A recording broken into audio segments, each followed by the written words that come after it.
Good evening, everybody, or good afternoon. I hope you're all having a fantastic day. I'm still on my vacation and I had time to kill. I figured I'd do another chat. I'm going to go ahead and share this in my community post real quick and then send it to Twitter, or X as it's called. Let's see. Hope you're all having a great day and you're enjoying the weather outside. I don't know what it's like in your area, but it's been really rainy and shitty where I am. Jesus. I cannot figure out this weather. It's been advertising nice weather, but it really has been just the opposite. Like, I hate when that happens. And it's been great to be on a vacation.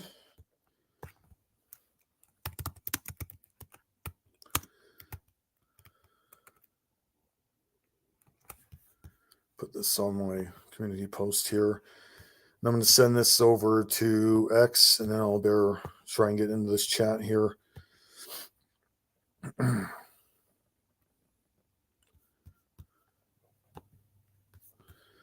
So we got, all right, that's on X. And okay, got 2 people in. All right. Felt good to be doing these chats again. I did a chat, I think it was 2 days ago or yesterday. I can't remember what one it was, but it was really good to do a StreamYard chat. I had a lot of fun. I'm actually going to do more of these before I head home next week. But I forgot how fun StreamYards really are. Like, I just wish I had more time to do this.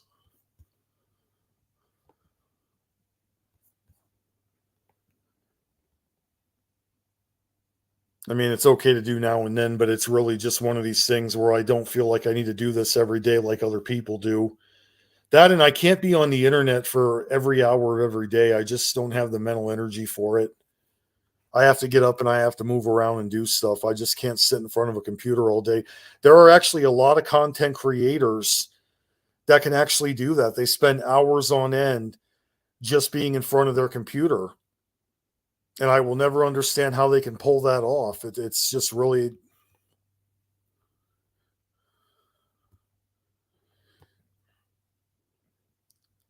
Hey, good afternoon to you too.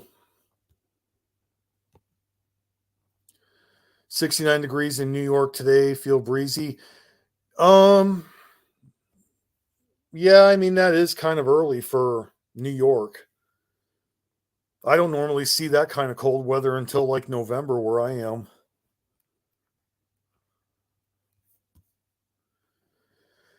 Gonna enjoy the last month of summer, and then it's gonna start getting cold out again. I don't mind fall, but wintertime comes and I just absolutely struggle. I cannot function in the wintertime. It just drains my energy. I hate when I go outside and it's already dark at 4 p.m. I've hated winter my entire life, but there's not much I can do about that. But it's just my least favorite season. Even working out like in the wintertime, though, you can't really do it because you're stuck inside and it's just really mentally draining. Wintertime is worse if you live in Canada or Portland, Oregon. Yeah, I mean, winters in my area really don't end until like late April or sometimes early May. And it's really overwhelming because it's my least favorite season and it just drags on end and it just gets to a point where I really can't deal with it.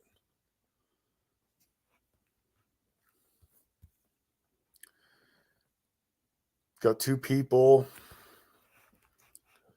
Plus it's just really hard to go outside in the wintertime and look up at that gray gloomy sky. Like, it just kills my energy. Let's see.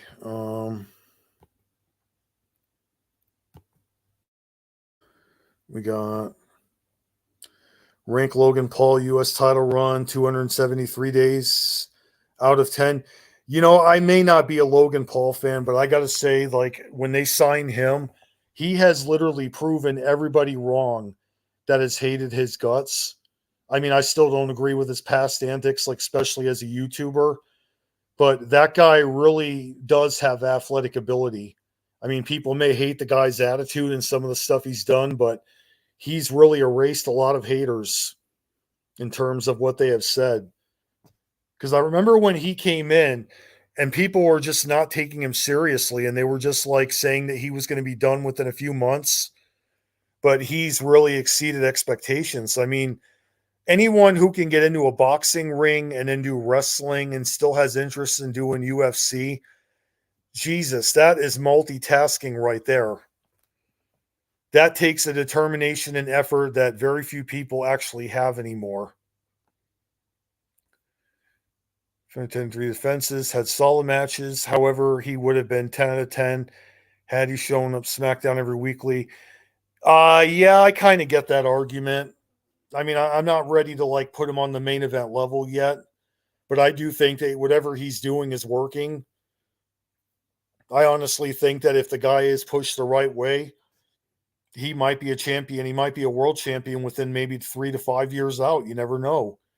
Because they're not going to keep putting the belt on Roman Reigns. And, you know, The Rock is supposed to be facing Roman Reigns next year, which I don't know why, but I just don't see a good thing with that.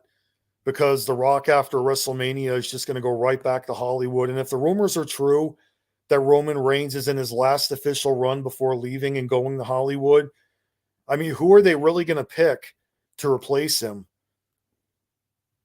I'm actually amazed that they really turned him face. I was really not looking forward to that. I thought he was going to come back and still be the heel tribal chief, and then over time, they were going to transition him back into being a babyface after these clashes start happening between him and Solo Sikoa. And then, like, Roman's bloodline would turn on him. I think that's the way they should have done it. Best U.S. champion in history, top 3, John Cena, Eddie Guerrero, and Chris Benoit.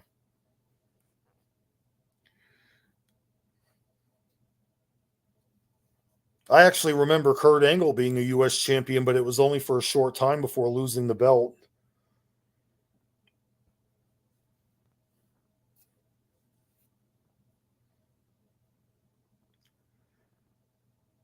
I think the one person that was probably the worst U.S. champion ever for me,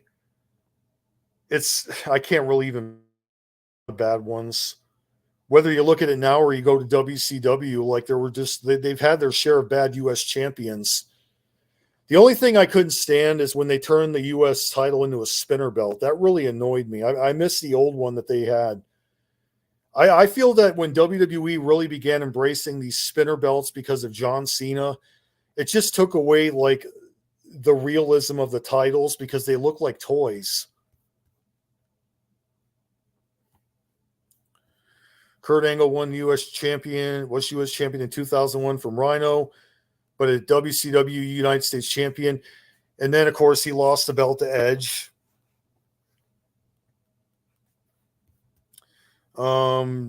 David Flair, worst U.S. champion in WCW history.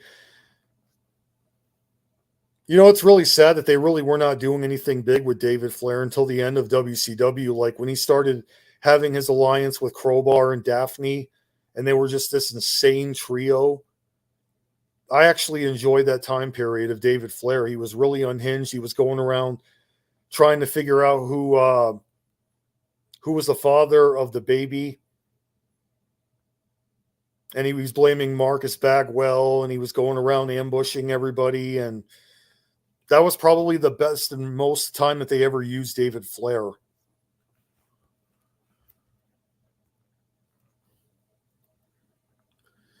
But when he got into WWE, you could tell there was really little for him to do. I think the only thing I remember seeing him was getting destroyed by a heel Undertaker when the Undertaker was feuding with Ric Flair.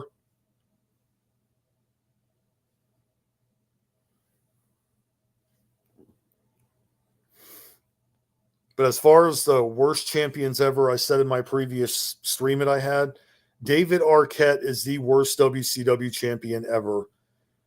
That was a Vince Russo idea, and it was the dumbest idea that he ever came up with. Like, it just was a bad idea.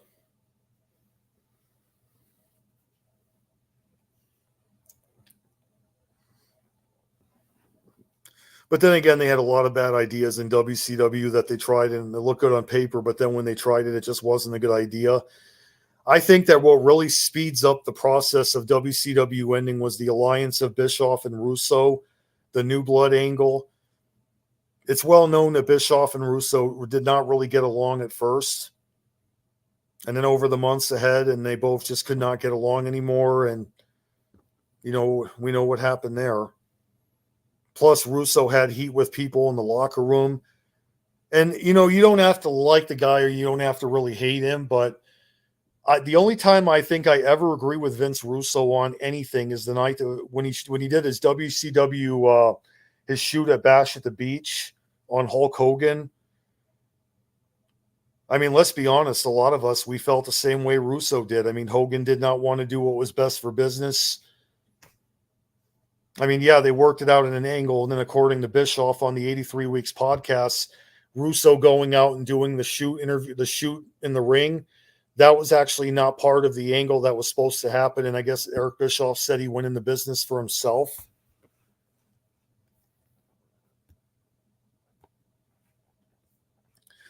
Hacksaw Jim Duggan as the last world television champion. Yep, I remember that very well. He actually was more well known on WCW Saturday Night. They used him a lot of times on there more than they did on Nitro and Thunder. He was actually the real reason why Bill Goldberg ended his heel turn that he had shortly after it took off, because they wanted him to go out there and destroy Hacksaw Jim Duggan. And Goldberg had a problem with that because Hacksaw Jim Duggan's a cancer survivor. And Goldberg was visiting people in hospitals that had cancer.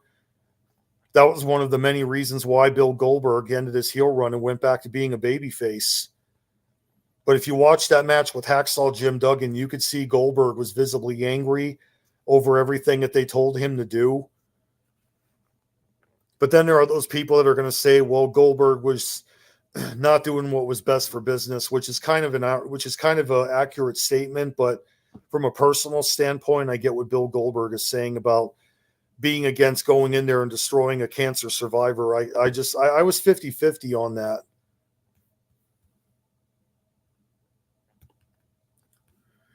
Let's see.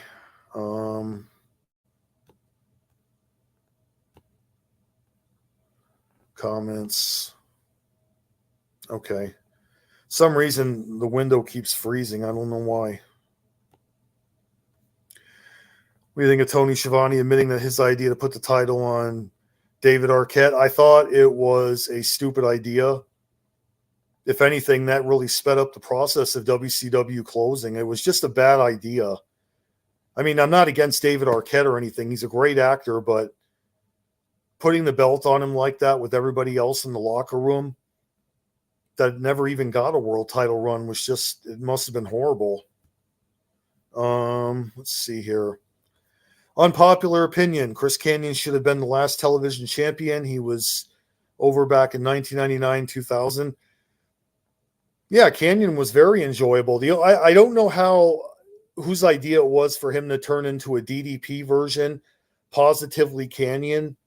He was going around doing the diamond cutter on people, and I don't know if I like that gimmick or not, but I mean, Kanyon was a great wrestler. He's another one that lost his life at a young age. Like, he was a really young guy. Did you ever like Sonny Ono? Yeah, I actually thought he was a great manager. The only thing that didn't really blend well with him, I think that he was, if I remember correctly, he was involved in a heel trio with Kaz Hayashi, Ernest Miller, and Glacier at one point. Maybe, am I thinking about that right way? I know he was managing one of them. I know he managed Kaz Hayashi, but I don't know. I'd have to look that up. Got 3 people in the room. I wonder who the third person is that's remaining quiet.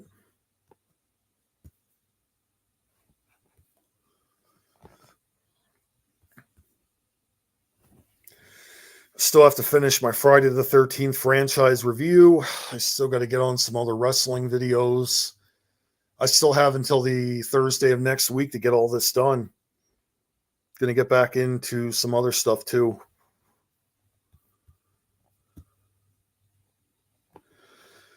Do you remember JJ Biggs, aka Clarence Mason? Yeah, I remember him. I actually remember he, at one point, was probably the top manager in the Attitude Era. He was part of the Nation of Domination. He managed Owen Hart and the British Bulldog.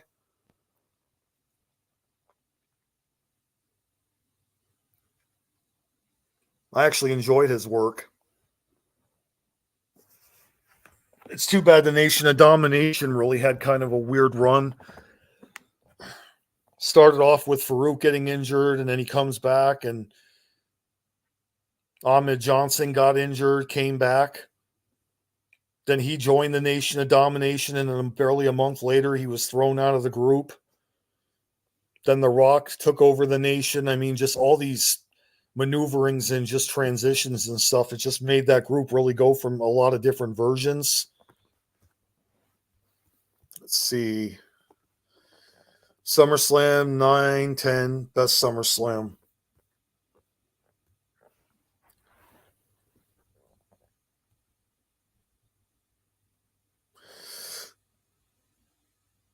It's actually, from what I know, I've heard about, is a lot of people have praised SummerSlam being one of the best.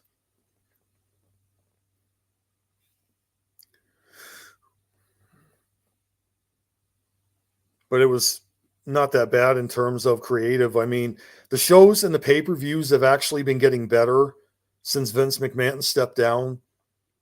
I like how they're able to do more now, and they're able to actually put more effort into these shows and make them feel like it's for people of all ages again. Let's see. 2009 SummerSlam was the best SummerSlam. Do you think Shane McMahon will have a TV role in AEW? It's possible. I mean, I'm still struggling to I'm just really struggling to really process Shane McMahon working in AEW after his family history with WWE. It's just the weirdest thing. It's like I posted that on Twitter, and I said that him being in AEW would be like Ted Turner in WCW going to WWE. It just really is really hard to process. I just I really can't fathom it. I mean, aside from all the wrestling clickbaiting going on, WWE and AEW alliance and all that stuff, it's basically hard when some people go from one company to another that you never think is ever going to go there.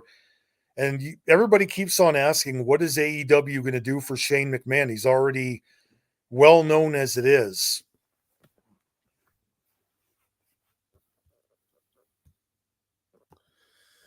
Will end up being 2.0 in 6 months.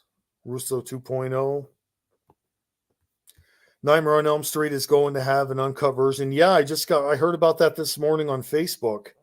They were showing there's actually a DVD coming up that I remember they were talking about, and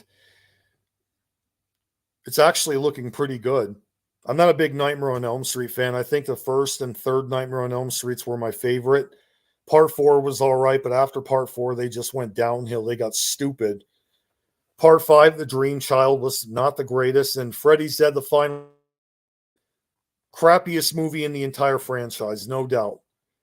They did Wes Craven's New Nightmare. That one was pretty good.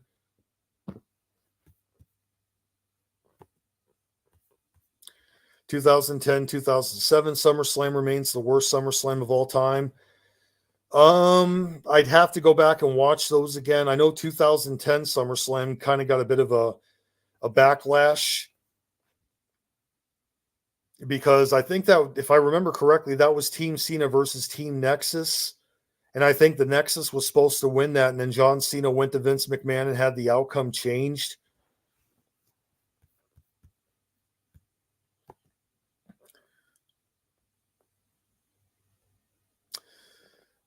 You watched the Freddy Chucky TV series. I haven't watched that in a long time. I got to get back into that. Which is worse, Freddy's Dead or Jason Goes to Hell? Freddy's Dead is actually worse because that one was more comedic, and Freddy was not even scary in the movie whatsoever. I mean, look at all the silly stuff he did. He was tormenting a John Doe by flying around on a broomstick, and they were mimicking the Wizard of Oz. The Nintendo Power Glove reference. I mean, it was really designed to make Freddy a comedian.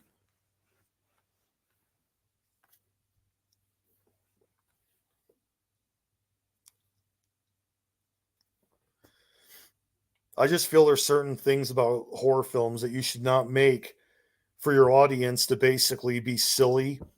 And I think that when they did Freddy's Dead: The Final Nightmare, they really just turned Freddy into a broken shell of what he once was. I really think Freddy Krueger was just made to really be a comedy act.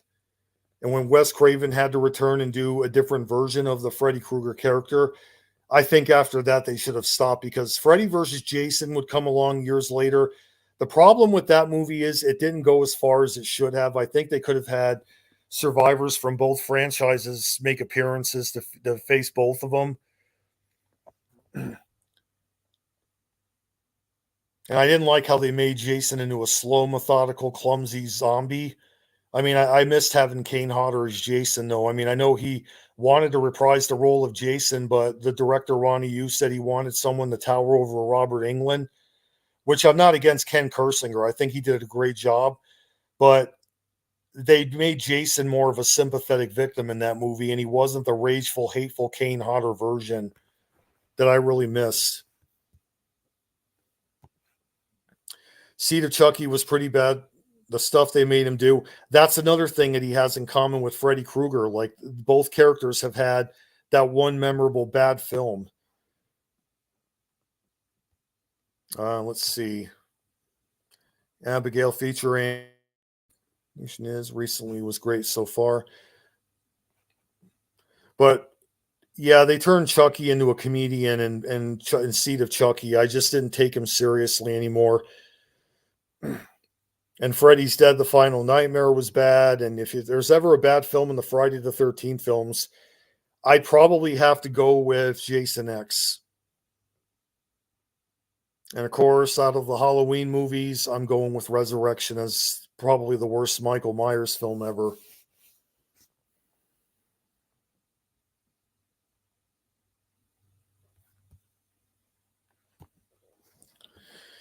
Nation is horror movie recently was a recommendation. They got a good cast. I got to check that out sometime.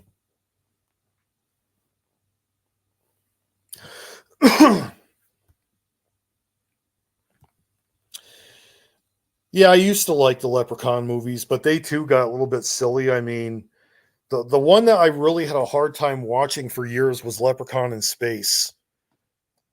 I don't know what it was. I could not finish that movie in one try. I had to wait several years to finally get through it. I just could not watch it like it was torture. And when I finally completed it, I was like, oh, thank God. Then they gave us Lep in the Hood and Let Back to the Hood, which were all right, but everyone says that it's Leprechaun meets Grand Theft Auto.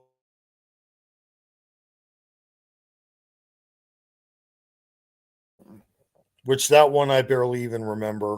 It was more darker, but it was, many said was not needed.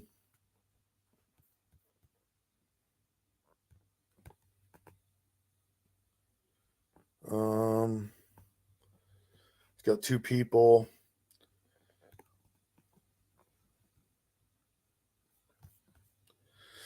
So we got two people in here.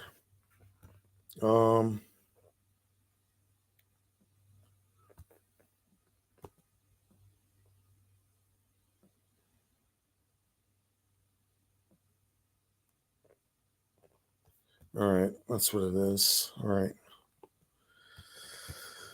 Let's see. You ever heard of the series Evil? I heard of it a while ago, but I never got into it. Favorite amazing WWE pay-per-view arena? That's a tough one, but I think the one that stands out that was just really really enormous and one that really was just remembered for years in my childhood was the one in WrestleMania 6, where the main event was Hulk Hogan versus the Ultimate Warrior. That arena was so big. They were calling that match the Ultimate Challenge. I was truly amazed that the Warrior actually won that. I thought that Hulk Hogan was going to win that, but it was also very rare that you would see baby faces facing each other.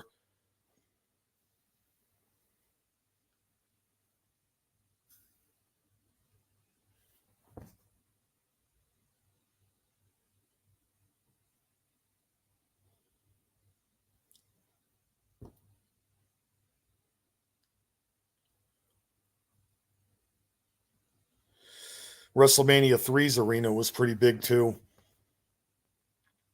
I think that a lot of those earlier WWE pay-per-views, they were more special because they were really old-fashioned in terms of the appearance.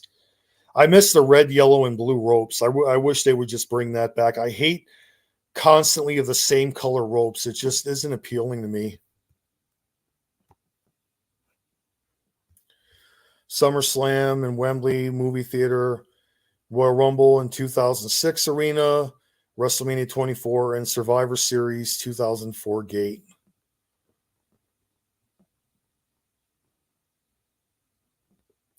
But, you know, I mean, every one of these arenas are always fantastic when they have those breakout pay-per-views that just hit records. But I think in terms of the past, I would definitely say WrestleMania 6 was probably the best one I ever saw. I even like those little rings that they rode down to the ring on. Like, that's a pay-per-view. If you all haven't seen that, go back and watch that again. They had a lot of matches back then on these pay-per-views where now like every WrestleMania is 2 nights in a row, and I wish they'd go back to just one pay-per-view, one night. 5 entrants had underpass near alleyways. Yeah, that was the pay-per-view where Vince McMahon somehow managed to screw both of his knees up when he came down to the ring, because there was Batista and John Cena both went out of the ring, and he comes walking out and he goes to get up and both of his knees flatlined. And he was just sitting there on the ground the whole time.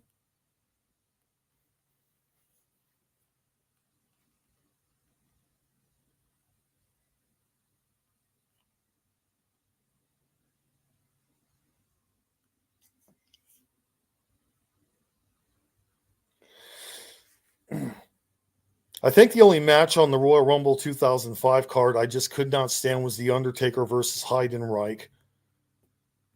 That was the only match I really didn't like. Let's see here. Let me try and turn this up a bit.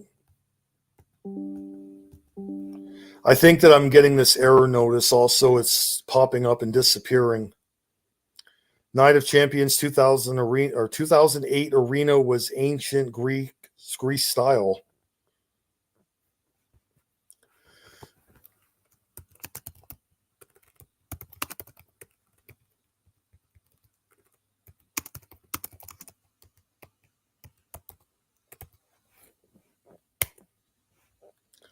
Got 2 people in here.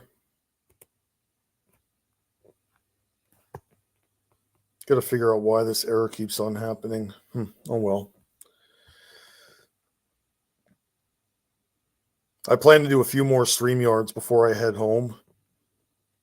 But I miss doing this. I really do. Let's see. Should have been in the 2000 Royal Rumble. Thank you. A fan of YouTube. Yeah, I mean, the match with Heidenreich, I couldn't get behind the way that they pushed Heidenreich. The guy was stiff in the ring. His moveset, he was off kilter all the time. I don't know what it was. He was menacing. He was strong, but you look at that guy's ring work. He was constantly off kilter in moves. He was not safe to work with.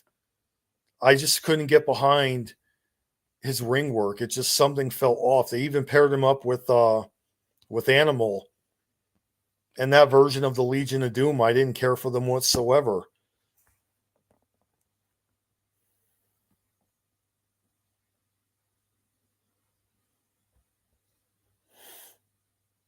That's another tag team that really got ruined in the end with WWE was the Legion of Doom. Hawk and Animal, they returned to WWE in 97, and look how quickly they became jobbers. They were losing matches left and right. And then Hawk had to leave due to his drug issues, and they replaced him with Draws, and they did that whole angle where Hawk was coming out of the ring messed up.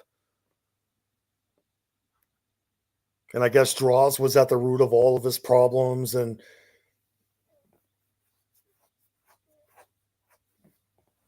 I mean, yeah, entertainment wise, it was a pretty good storyline, but I mean, like, you could tell that Vince McMahon and WWE really just ruined the Legion of Doom after that point. Heidenreich wanted to replace Brock Lesnar's role in 2004, but nobody will ever top Brock Lesnar. It's not really even a good comparison if you look at it. Brock Lesnar, he's a wrestling champion, MMA fighter. He's got speed, he's got strength, he's got intensity. All Heidenreich was just strength and snarled at the fans and was clumsy in the ring. I mean, his moveset was horrible. Although The Undertaker has said that his match with Bill Goldberg was one of his worst ever, that one in Saudi Arabia they did. Been hearing Goldberg's name come up an awful lot. I mean, the whole thing that they keep talking about is the kick to the head to Bret Hart.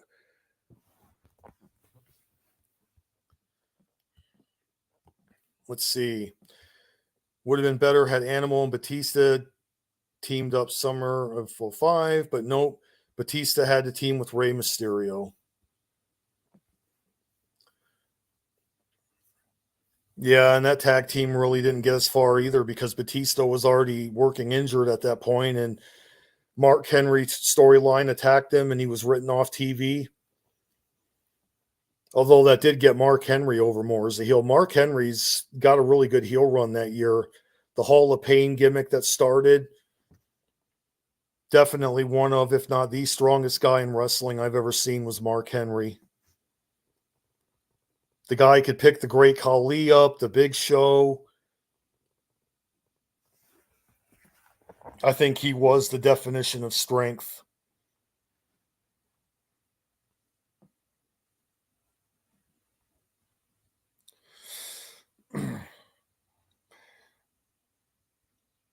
I didn't like Mark Henry's babyface runs, though. For some reason, he was always better as a heel.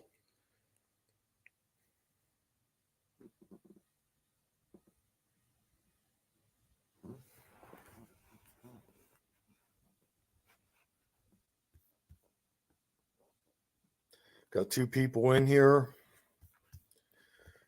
I'm going to put another community post out here.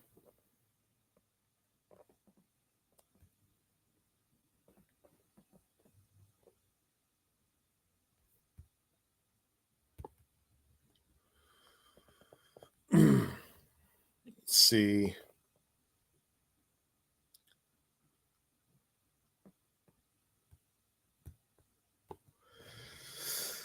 I wish this rain would go away. I'm already up to 91 subscribers. I mean, I've been not really active on here, but I mean, it's nice to see this channel is slowly climbing.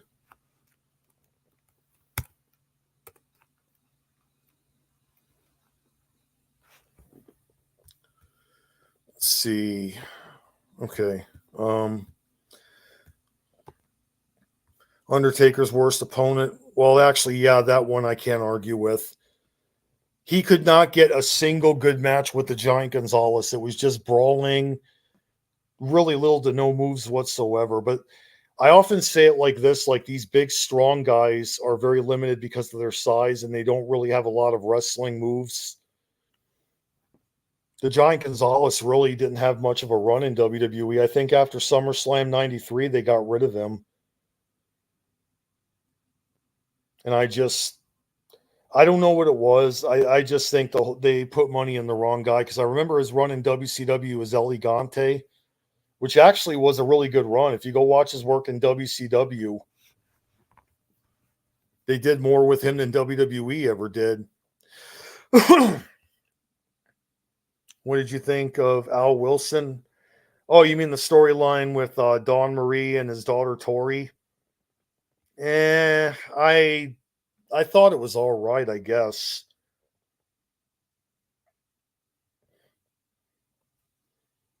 People may not remember this, but Dawn Marie has really good athletic ability. She wrestled some matches. She actually was pretty good. I just wish WWE would did more with her rather than just use her in segments. And she was not bad in the ring despite she was not a full-time wrestler. WWE 2008 was the last good year before going PG moments fully. The PG era for me was absolutely horrible. I think it just pushed me and others away. We were all really tired of it. We were all getting sick and tired of just the laziness with creative, and it just got worse over time. Gonna see if I can put this again.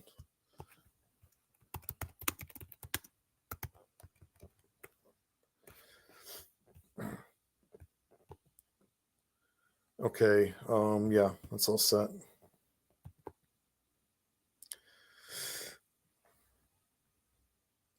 Let's see what else. I miss WWE's cruiserweight division as well. The cruiserweight division used to be really packed back then. Had so many of these cruiser heavyweights: Billy Kidman, Rey Mysterio, Chavo Guerrero, Super Crazy, Psychosis, Kid Cash, Jamie Noble. Really good time. Stopped watching WWE full time once HBK retires in 2010 and moved on to the Indies, CMLL, AAA, and Japan. Came book only for CM Punk and Bryan Danielson. I think after 06, I was already pretty much done with watching WWE full time. I was more into TNA at that point, and that was a company that started off really good, and then they crashed and burned. And the best rivalry in TNA, no doubt about it, was Kurt Angle versus Samoa Joe. Go watch the 2006 Genesis pay-per-view match they had. It was really epic.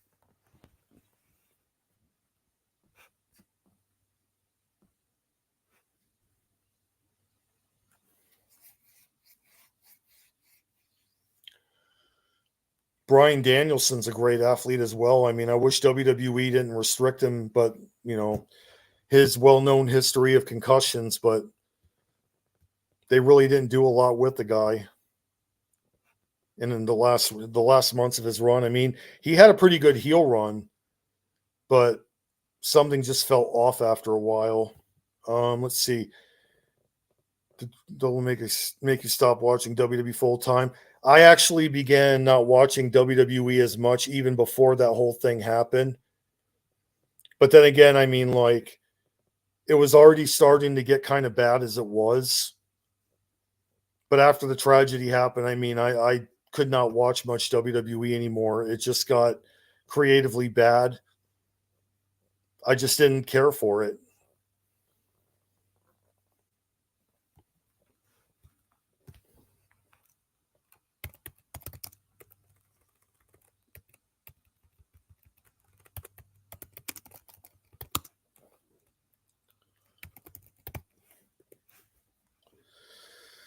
And let's see.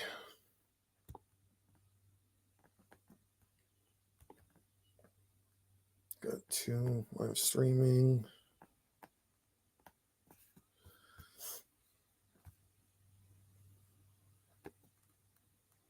Okay, 2 people in here.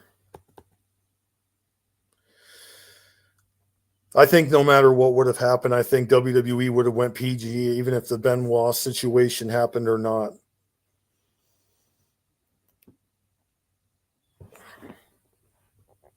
Because Vince McMahon really was so eager to just change everything. And I think by changing it around, I get it by the safety of the wrestlers by eliminating chair shots to the head.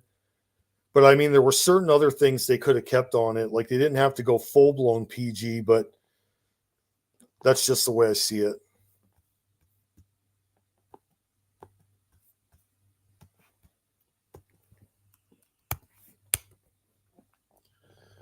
Can't believe it's already almost 3 o'clock. God damn.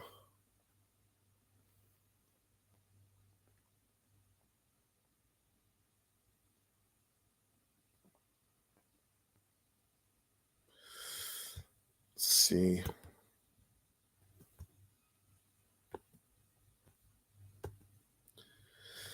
I'm going to share this again in the community post. So we got Great Recession of 2008 also caused WWE going full PG.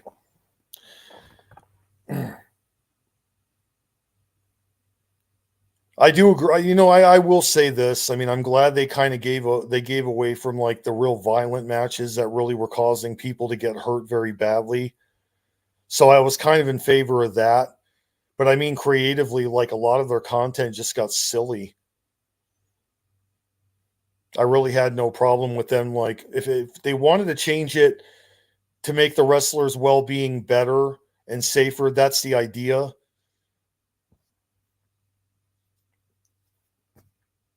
I think the most violent match I remember ever seeing was The Undertaker versus Mankind at the King of the Ring 1998. Even though that was a point in time where they were more aggressive with what they put out there.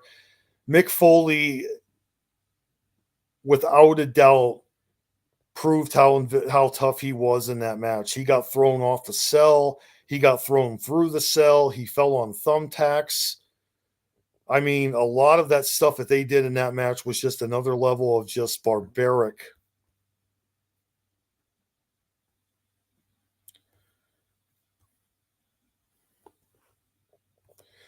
Jeff Hardy got fired in 2003, 2008 due to a drug habit.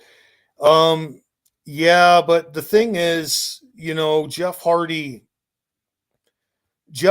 kind of brought it on himself, not only by coming back, but at the same time, I think that many times out they were trying to get him to go to rehab.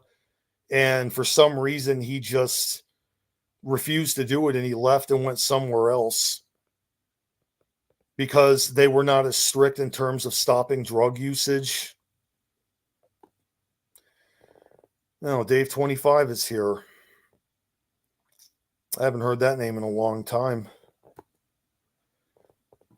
SVE, you're saying? 2009. I mean, the one thing I can say is that Jeff Hardy needs to retire and he needs to get help. Like, yeah, the guy keeps making comebacks, but the guy's habits are really were what known to destroy his career because it's always going to be affiliated. When you look at his career, you know, you can see those noticeable slips that Jeff Hardy had and his stubbornness to not really want to go get help. And his life had really started to get a bit out of control. He was getting arrested. At this point, I would probably put Jeff Hardy's troubled past on the same level of Amanda Bynes.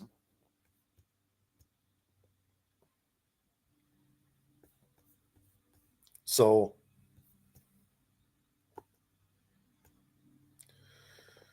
is my monetized channel.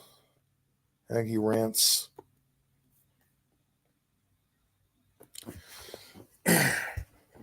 Okay, Dave. If you're really here to speak and talk for Sean's View Entertainment, I would probably not recommend doing that because you're really just wasting a lot of minutes and you're just clearly promoting a guy who obviously cannot stay out of trouble. I blocked him on my StreamYard several months ago, and Sean has not been able to come back into my chat since, and it's going to stay that way, hopefully. I'm glad Perry Saturn got full help and overcome his demons at the end. Jeff needs it too. The thing with wrestling, though, is a lot of guys really did not want to go get help, and they all sadly lost their lives. I mean, Jeff Hardy's ring work is just basically, you know, it was never the same because of his stubbornness, his injuries. But the fact is that he was putting his life at risk by, you know, doing all these things that realistically did not help him whatsoever. It made his life even worse. I mean, look what happened when he went over to TNA, the Victory Road incident. He was supposed to have a match with Sting, and they only 1 minute in, they had to end the match because Jeff Hardy was in no condition to wrestle. And Sting looked visibly pissed off at him at the end, to where, everybody got ripped off of that main event. Despite it always made me angry when they put Jeff Hardy out there. They had all day to work out an angle and replace that guy and put somebody else in the match with Sting, to where Hardy would have never went out there that night and, had that problem that he had. I mean, I would have written them out of the show. I would have worked out an angle where he was attacked by Immortal and they just like ousted him from the group. I would have done it that way. Or Jeff Hardy doesn't show up whatsoever, and that causes Immortal to turn on him in the long run because he embarrasses the group.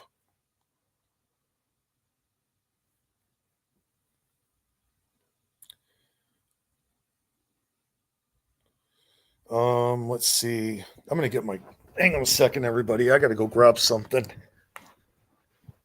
Get my phone and my camera here.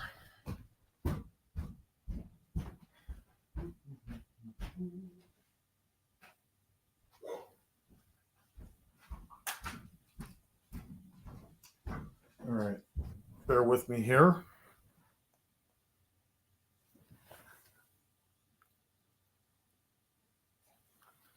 Okay. Why my phone battery keeps dying as quick as it does.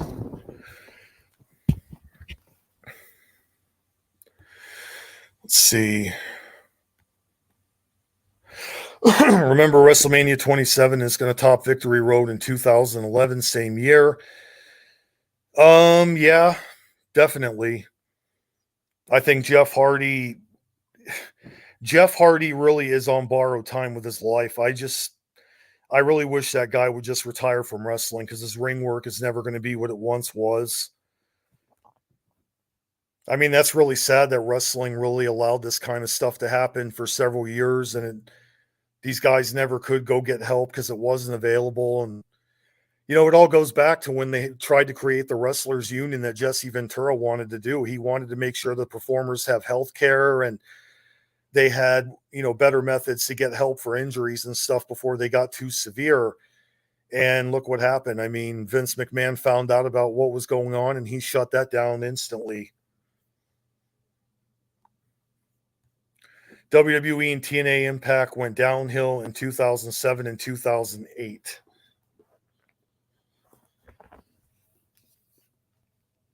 I'm going to share that picture real quick.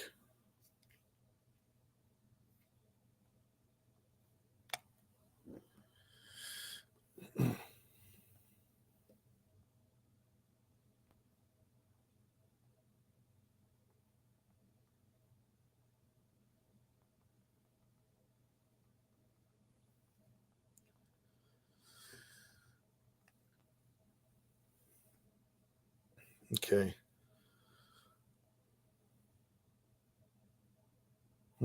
Okay. But I mean, yeah, wrestling went really downhill because a lot of these guys could not go get help. And I think that's really what caught up with a lot of the stuff in WWE, with these performers really just falling into things. And over time, I think it got so bad that they couldn't even sweep it under the rug anymore. And I think that they finally agreed they had to get these performers help and start giving them health care. And that realistically is what I wanted to see happen for a lot of years. Because if there had been health care and better treatments back then, a lot of the stuff that basically happened in these performers' lives would not be happening at all, or would have never happened, because there would have been help sooner and they could have avoided a lot of problems.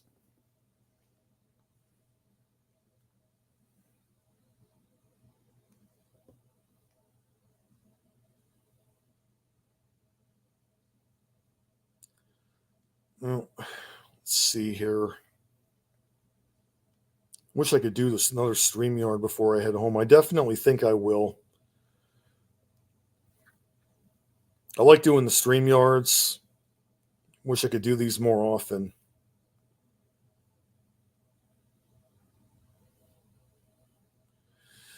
All right.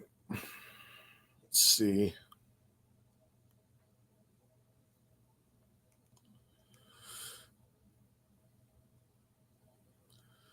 Oh, you got to be kidding me. There's another Terminator movie coming out in 2025. Are you kidding me?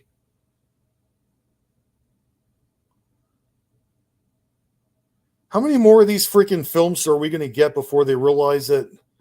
No, I'm not going to get into that. I'm not going to talk about that. Everything nowadays is a bad sequel we don't need to something that's clearly not needed anymore.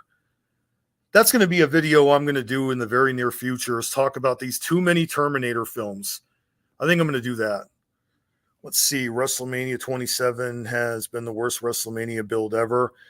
I don't even remember which WrestleMania I left off at. I know when I stopped watching WWE full time that I was just basically like, I wasn't watching really many of the WrestleManias to begin with. Some of the later ones, anyway, got very bad. People say WrestleMania 9 was the worst one ever.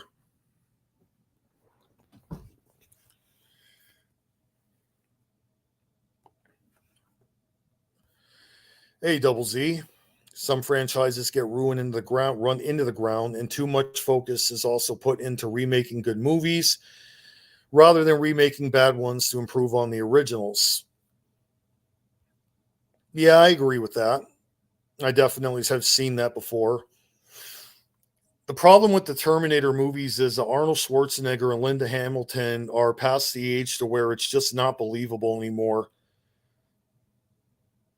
Standalone, the first two Terminators are the very best. And the first one I always remembered because I went to watch it on VHS years later, and I thought I could never really found him Arnold Schwarzenegger in a villainous role. And I remember watching the first 5-10 minutes of Terminator, and I was instantly sold. He just nailed it as the T-800, the way that he was just relentlessly going after Sarah Connor. Like, he's a really good action star, and he's somebody that plays a lot of hero roles, but he's really underrated in playing a villain. Think of the fan-made Halloween sequel fans are making. I haven't even seen much of it. I mean, I'm already kind of iffy on another Halloween movie as it is. After Halloween ends, I just said I can't get behind these movies anymore because they're repetitive. I know they were talking about doing like a movie that's basically an alternate reality with Jamie Lloyd coming back, and the events of Halloween 6 where she was killed off was never happened. And they were going to try and get Daniel Harris to come back. The Making Saw movie. Yeah, I think I did hear about that. Let's see. Alberto Del Rio versus Edge and The Miz versus Cena at WrestleMania 27. And let's see. When it comes to the worst WrestleMania ever, my vote will always go to WrestleMania 11. Only one quality match on that entire show during the bad year creatively for WWE. Yeah, Lawrence Taylor versus Bam Bam Bigelow. I think that was WrestleMania 11. It made no sense that that was the main event either. I think that was the main event. If I Diesel and Shawn Michaels had a great match. Let's see here.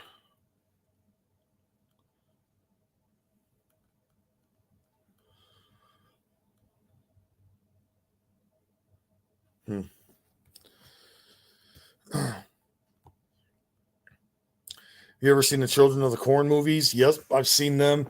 They're all right. I mean, I think that the last one I saw was Isaac's Return, which actually was all right, but it was a letdown that they finally revealed that he who walks behind the rose is. And that movie really was just a bit weird. The first Children of the Corn, I remember seeing that, and the first 5 minutes of that movie creeped me out. It was the diner scene where Joel is inside the place and with his dad, and he sees Malachi and the others walk in, and then they start just poisoning everybody and killing everybody. That was such a brutal scene that just really had me messed up. That one was actually a good movie, but they made a lot of alterations from the book. In the book, I think Bert and Vicky actually both didn't survive, but in the movie they did survive. Let's see. Yeah, Bam Bam versus Lawrence Taylor was the main event of WrestleMania 11. Bam Bam was clearly beaten by a football player who never had a match before. I don't even remember how that match came to be. I mean, I know Lawrence Taylor was at the Royal Rumble and they did that angle where like Bam Bam lost the tag team match and he just was walking around the ring and he saw Lawrence Taylor laughing at him and then the two had a brief altercation. Remember Alberto Del Rio 2014? Yeah, I remember it. Let's see. Like Children of the Corn 3, Urban Harvest.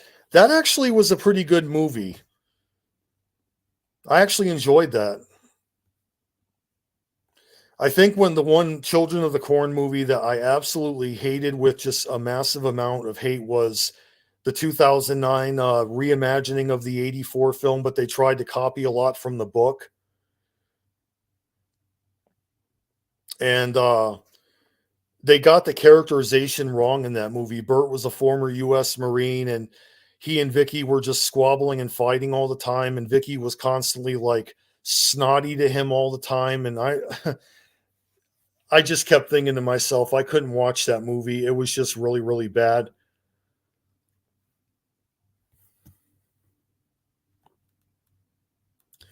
Bam Bam versus Lawrence Taylor only happened because of Bam Bam losing the tag team match to Royal Rumble. Taylor laughed, Bam Bam shoved him, and then lead to the match wasn't main event worthy. I don't even know if I would favor Lawrence Taylor in the main event level over WCW with David Arquette as a champion. I would have a hard time picking which one I probably would have to deal with more. Alberto Del Rio main event wasn't that bad. However, he should have never turned babyface. Like, what the H? Del Rio should never won the 2011 Royal Rumblers. If he did make it the next big thing. Yeah, but I mean, to be fair, sometimes the fans will get behind people by surprise that you would never think that they're going to cheer for. Like WrestleMania 13, like nobody ever expected that during the match, Bret Hart and Stone Cold Steve Austin would do a double turn.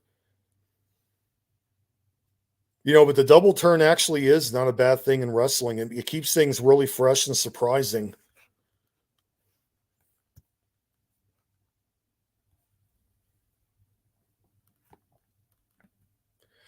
Nothing going for his character after he stopped driving in fancy cars and stopped having his own ring announcer. Yeah, that too. But I also think that the one thing that got very, very annoying is that his catchphrase, "It's my destiny." Like everything is his destiny. And it got really annoying to listen to that for a while. It's same thing with Cody Rhodes. He always says, "So, what do you want to talk about?" And I just wish Del Rio would have basically come up with some other stuff to open his segments with or his interviews with. Let's see.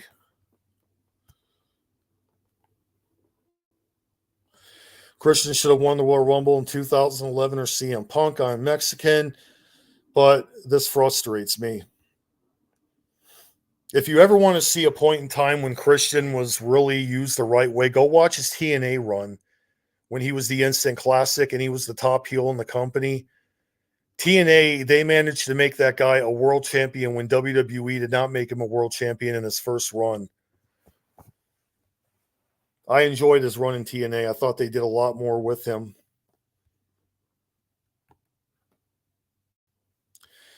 I hated how he kept drilling into people's heads about it being his destiny to be the world champion. Like, yeah, it got really annoying after a while. It's just the same thing all the time with him. It just got annoying after a while. I mean, it's like, why can't you say something new? Even Del Rio with Zeb Coulter fell flat, as well as the follow up time spent in the League of Nations. Yeah, I think by that point his career was already below mid card status. Glad I saw Christian's TNA run during his childhood. Enjoys feud with Jeff Jarrett, Angle, Samoa Joe, and AJ Styles. Yeah, I definitely enjoyed that time period too. I thought his run in TNA was far superior than anything he did in WWE. I know I'm going to get crapped on by people that might disagree with that. TNA Impact started to suck in 2010, 2014. Well, I can tell you one thing that really ruined TNA was they started bringing in all these old WCW guys, and they brought in Hogan and Bischoff to do the Angle Startup Immortal, and they were just doing the same NWO shtick at that point.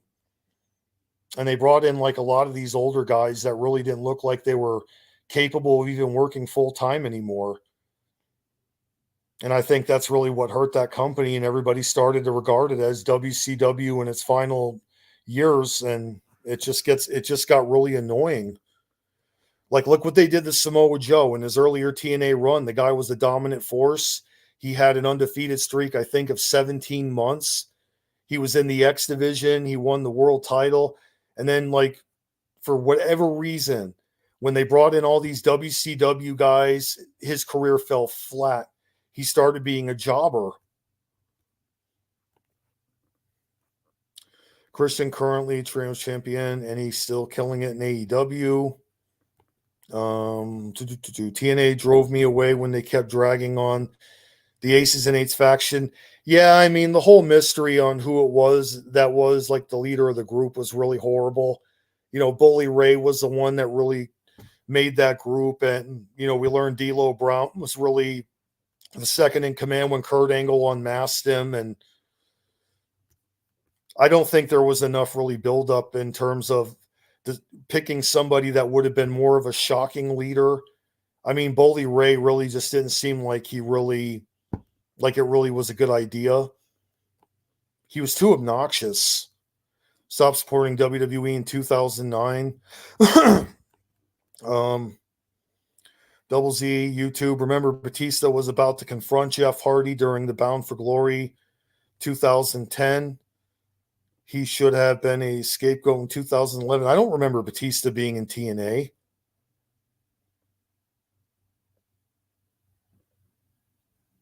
Unless I'm thinking it's somebody else. I know Matt Morgan confronted Jeff Hardy.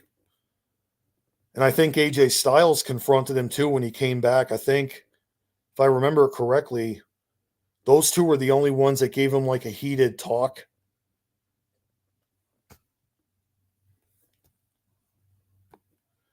I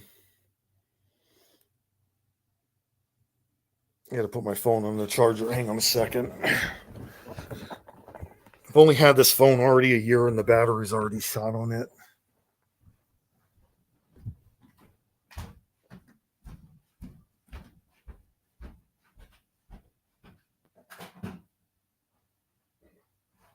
Okay.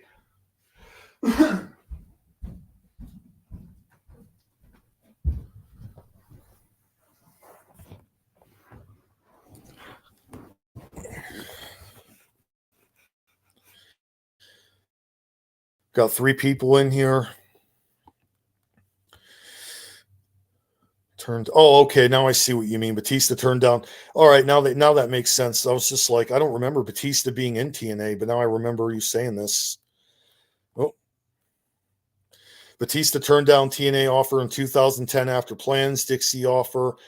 He was a free agent after Bash at the Beach.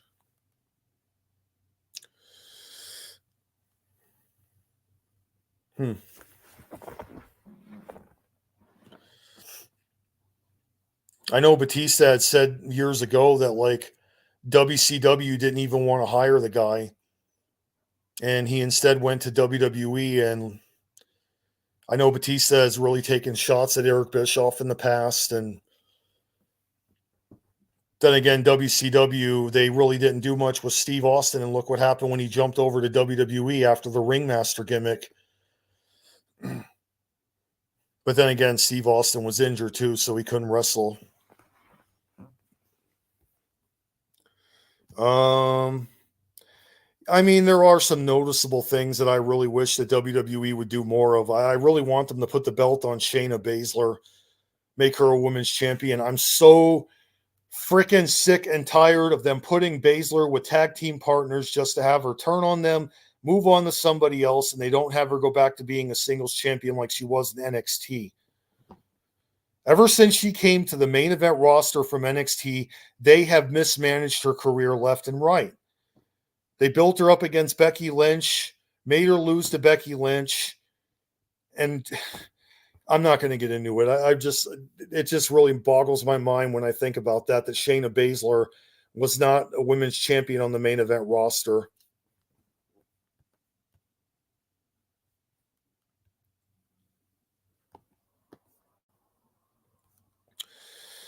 (2010) TNA roster, like the Phillies. 2011, great roster, but choked in the playoffs. Got 5 people in here.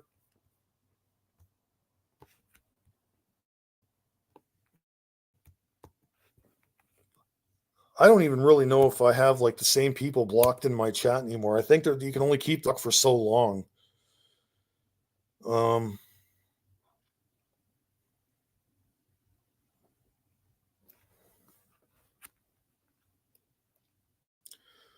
Let's see.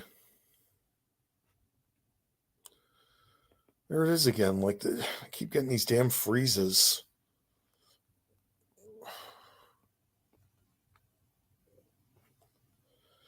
You know what? Screw it. I'm not going to share this in my post anymore. I'm just tired of these browsers crashing. So we got 4 people. Oh my God. Yep, I remember that name very well.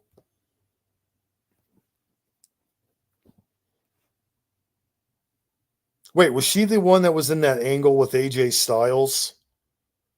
And Kazarian and Christopher Daniels were setting that up and basically indicating that AJ Styles was really having an affair with Dixie Carter. I think that was also another storyline that got Dixie Carter in trouble. Like, I think after that point, they put her on TV more to turn her heel.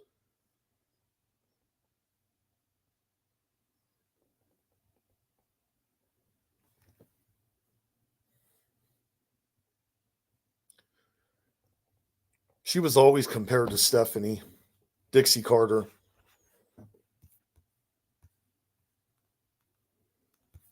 I don't think she was copying Stephanie McMahon, but it's the accurate statement is right that she was actually put into angles more like people compared it to Stephanie McMahon and the Authority.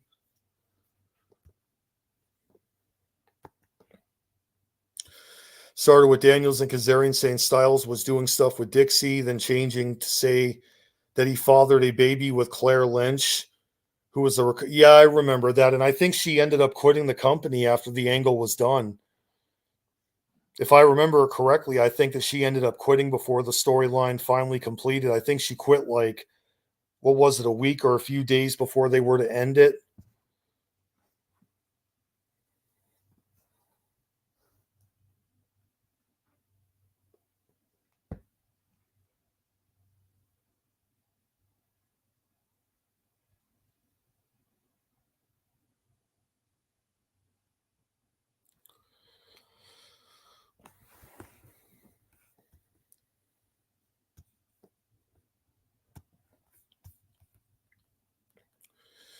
Yeah, I remember that one really well. That one was that's probably the one storyline in TNA that AJ Styles was a part of that I definitely can probably guess he regrets ever being a part of.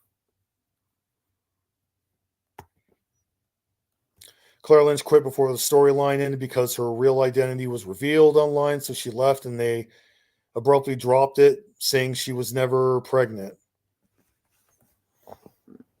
I thought the whole storyline just absolutely made no sense with AJ Styles. It didn't seem like the right storyline for him. But I get it that it got Kazarian and Daniels over his heels more because they were tormenting AJ Styles.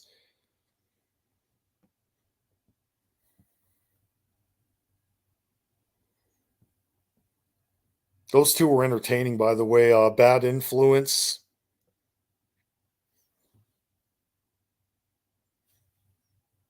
I even remember the time where Christy Hemme accidentally confused bad influence with Bobby Roode and Austin Aries, and Austin Aries got himself in trouble by trying to grope Christie in the ring.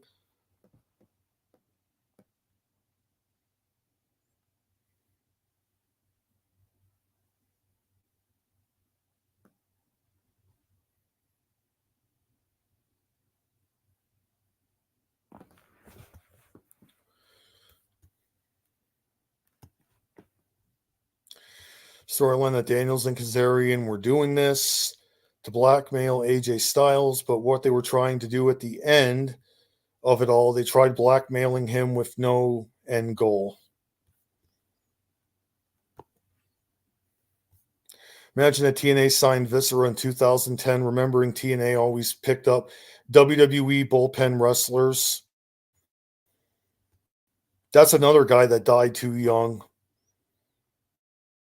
It's too bad he had all the weight issues he did, and guy really, he was a presence.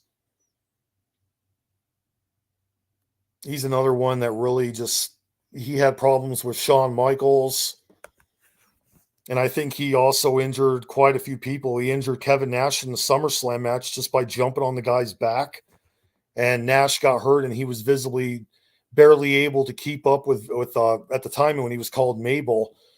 And apparently he nearly got fired for that.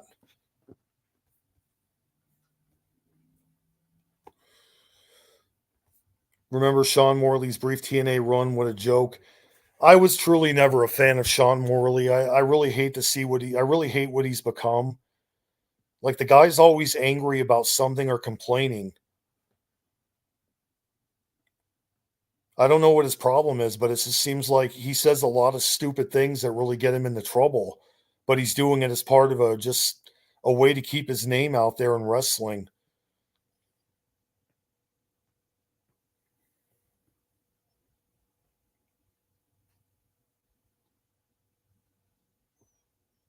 But I never really was a fan of his.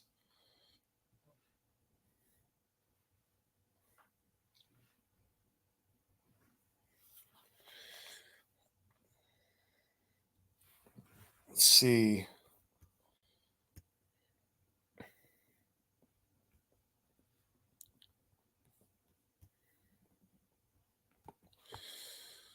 Val Venus already becoming Ryback 2.0 on social media. Yeah, pretty much. He's trolling a lot of people. Let's see. Find it odd that Val Venus' character was big down there, but he was one of the smallest guys that Missy Hyatt ever hooked up with. I didn't even know he was involved with Missy Hyatt.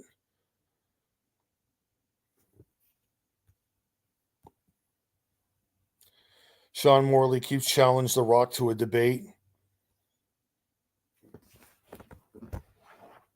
I mean, I don't mind when the guy speaks his mind, but the guy just he just seems to get himself in trouble all the time. Similar to Roseanne Barr. Let's see, Viscera is criminally underrated. I love Big Daddy V run. Yeah, I actually did enjoy that run. I mean, I really think they had a chance to do more with them. I remember the Monster Mash Battle Royal that he had with Kane, the Great Khali, and Mark Henry on ECW. Missy Hyatt revealed in a YouTube interview that Sean Morley and Scott Putski were the two smallest guys that she ever got together with. Scott Putski, I haven't heard that name in a long time. I think I remember him from WWE, and then I think he got injured when his career was just starting to take off, and that whole angle with Brian Christopher, who I think he feuded with, and then he got released due to an injury or something. I'd have to go back and look that up.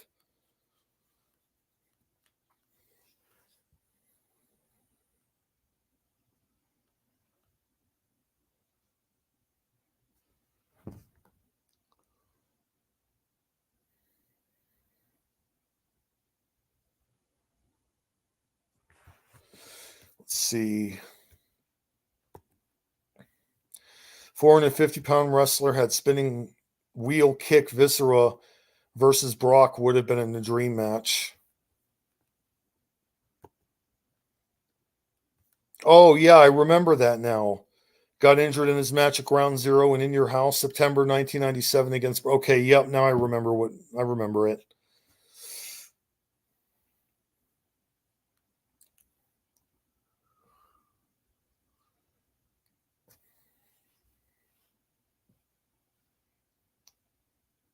So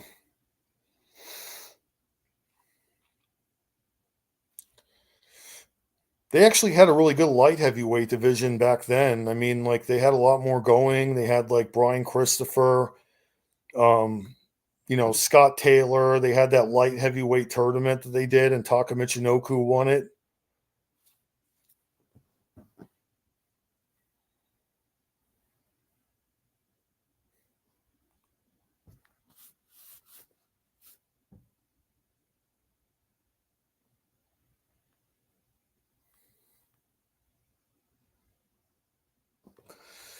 Let's see, light heavyweight division. Light heavyweight division stopped caring after Taka Michinoku dropped the belt. Remember when they put the light heavyweight title on Gilbert and then he disappeared with the belt? Yeah, I remember that vaguely. Dwayne Gill. That was one guy that actually got under the skin of Bill Goldberg with that gimmick.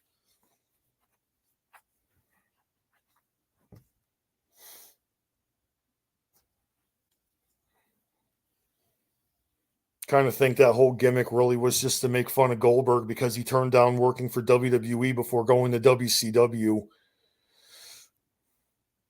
says in the book I'm Next actually that they really were going to use Goldberg in WWE, and I guess like he really did not want to do things a certain way that they had planned because of the direction at that time, and he was kind of untrusting of would they do some stuff with him to not make him look silly, and he ended up going to WCW because he lived closer to where they were based. Backlash 2000 light heavyweight title match between Dean Malenko and yeah, they wrestled each other a lot. I remember those matches very well. Dean Malenko was another one that was really underrated. That guy was a great wrestler.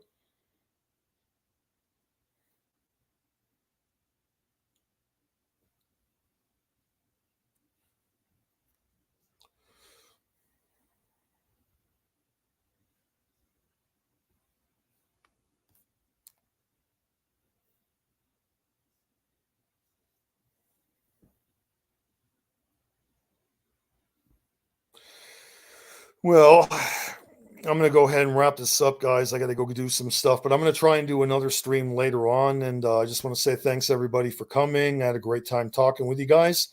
I'm out of here, and I'll talk to you guys later.